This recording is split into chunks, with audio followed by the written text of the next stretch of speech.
महादेव को भोलेनाथ भी कहा जाता है, क्योंकि वे इतने भोले हैं कि भक्त के श्रद्धा भाव से चढ़ाए हुए जल से ही प्रसन्न हो जाते हैं।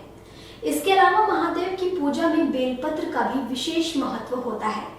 माना जाता है कि यदि महादेव की भक्त सिर्फ बेलपत्र या जल ही नियमित तौर पर उन्हें अर्पित करे तो वे भक्तों के सारे दुख दूर कर देते हैं। लेकिन क्या आपने सोचा है कि आखिर बेलपत्र भोलेनाथ को इतना पसंद क्यों है और उनका जलाभिषेक क्यों किया जाता है?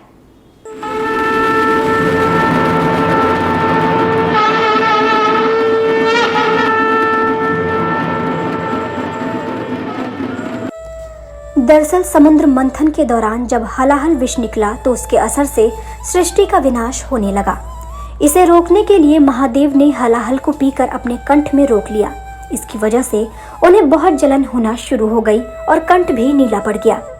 चूंकि बेलपत्र विष के प्रभाव को कम करता है, लिहाजा देवी देवताओं ने उनकी जलन को कम करने के लिए उन्हें बेलपत्र देना शुरू किया और महादेव बेलपत्र चबाने लगे।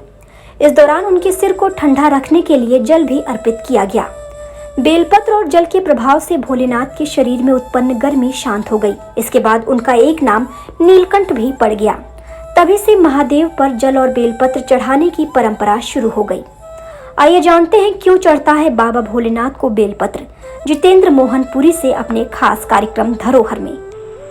सावन का पवित्र महीना कहा जाता है। सावन में बाबा को जल, पुष्प और बेलपत्र और दूध चढ़ाए तो उनकी हर मनोकामना पूर्ण होती है।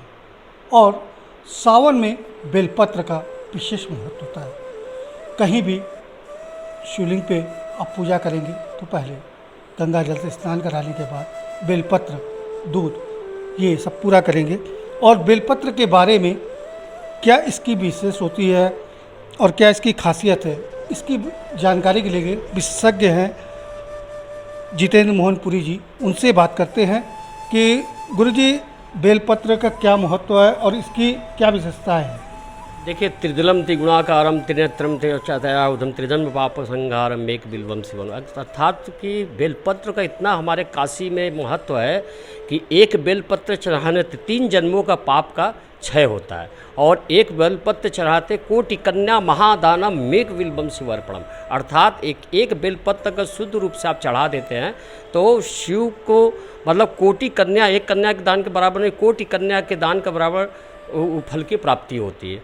इस और बेलपत्र में ऐसा है कि उनके वृक्ष के स्पर्श मात्र से कई जन्मों के पाप नष्ट होते हैं। वृक्ष का दर्शन मात्र करने से भी उनके कष्ट का निवारण हो जाता है।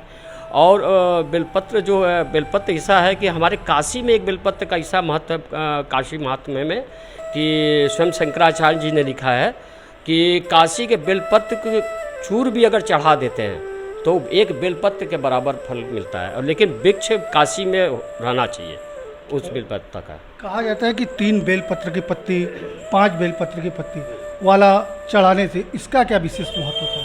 3 बेलपत्र चढ़ाने से आपको श्री की प्राप्ति होती है। 5 बेलपत्र चढ़ाने से आपके जो सारी पंच तत्व में किसी तरह का विकार है तो वो विकार का विनाश करता है, जिससे शारीरिक कष्ट का निवारण होता है। बेल की उत्पत्ति कैसे हुई? बेलपत्र की कहा जाता है कि कभी पार्वती जी को पसीना हुआ तो उस पसीने के छिड़काव करने के बाद बेलपत्र की उत्पत्ति हुई थी। तो क्या है इसका?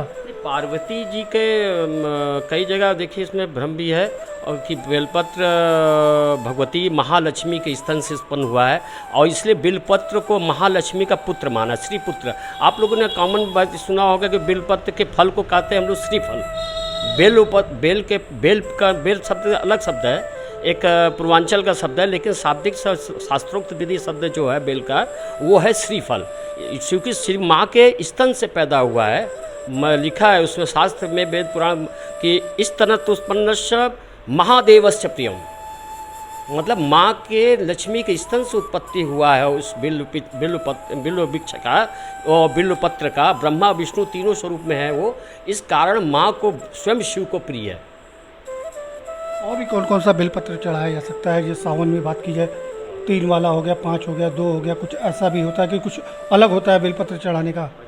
जैसे एक मुखी बेलपत्र बहुत कम देखने को मिलता है। जैसे एक मुखी बेलपत्र चढ़ाते हैं तो साक्षात शिव को प्रसन्नता होता है और साक्षात शिव की प्राप्ति होती है। बेलपत्र की 3 पत्तियों वाला गुच्छा भगवान शिव को चढ़ाया जाता है। माना जाता है कि इसके मूल भाग में सभी तीर्थों का वास होता है। यदि महादेव को सोमवार के दिन बेलपत्र चढ़ाना है तो उसे रविवार के दिन ही तोड़ लेना चाहिए, क्योंकि सोमवार को बेलपत्र नहीं तोड़ा जाता है। इसके अलावा चतुर्थी, अष्टमी, नवमी, चतुर्दशी और अमावस्या को संक्रांति के समय भी बेलपत्र तोड़ने की मनाही है। बेलपत्र कभी अशुद्ध नहीं होता। पहले से चढ़ाया हुआ बेलपत्र भी फिर से धोकर चढ़ाया जा सकता है। बेलपत्र की कटी फटी पत्तियां कभी भी नहीं चढ़ानी चाहिए, क्योंकि इन्हें खंडित माना जाता है। बेलपत्र भगवान शिव को हमेशा उल्टा चढ़ाया जाता है, यानी चिकनी सतह की तरफ वाला भाग शिव जी की प्रतिमा से स्पर्श कराते हुए बेलपत्र चढ़ाएं। बेलपत्र को हमेशा अनामिका अंगूठे और मध्यमा अंगुली की मदद से चढ़ाएं। इसके साथ ही शिव जी का जलाभिषेक भी जरूर करें। और 2 बेलपत्र चढ़ाते हैं तो अर्धनारीश्वर की प्राप्ति, अर्धनार मतलब पति पत्नी का स्वास्थ्य ठीक रहता है और घर समृद्धि रहता है। और 5 मुख वाला बेलपत्र का चढ़ाते हैं तो पुत्र भी खुश रहता है, पुत्री भी खुश रहती है और माता पिता सभी उसमें स्वस्थ होता है। सभी उनकी मनोकामनाएं बाबा भोलेनाथ विश्वनाथ उनकी मनोकामनाएं पूरा करते हैं। और 6 मुखी भी होता है, 11 मुखी तक होता है, लेकिन 11 मुखी दर्शन दुर्लभ है और कहीं मिल जाए अति रूप में वो अलग बात है, लेकिन 5, 6, 7 तक बेलपत्र तो देखने को मिलता है।